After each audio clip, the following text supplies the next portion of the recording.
আস্তে আস্তে আস্তে আস্তে দাঁড়ান দাঁড়ান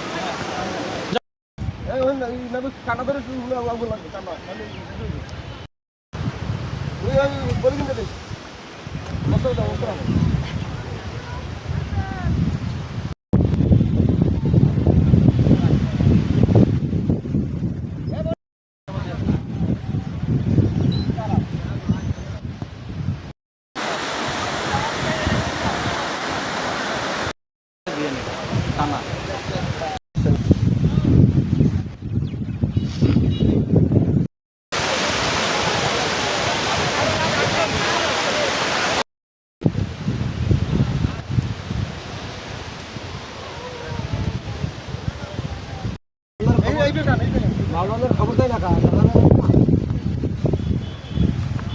প্রতি বছরই কুয়াকাটা সমুদ্র সৈকতে এই সময়টা আসলে মৃত ডলফিন, কচ্ছপ এবং রাজ কাঁকড়ার বেশিরভাগ দেখা যায়।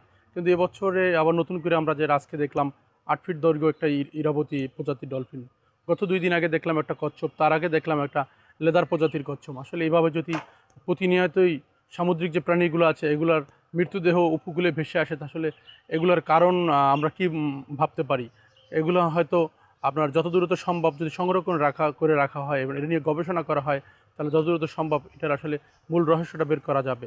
আমরা অনেক সময় অনেক ডলফিনের পেটে বা অনেক অনেক অংশে আঘাতের চিহ্ন দেখি। যেন আজকে যে ডলফিনটা ভেসে আসছে সেটা পেট ফাটা ছিল, লেছে বাঁধা অবস্থা ছিল, দড়ির বিভিন্ন অংশে আঘাতের চিহ্ন ছিল এবং পুরো চামড়াটাই উঠানো অবস্থা ছিল। অনেক সময় অনেক ডলফিনের পেটে আমরা প্লাস্টিক পাই।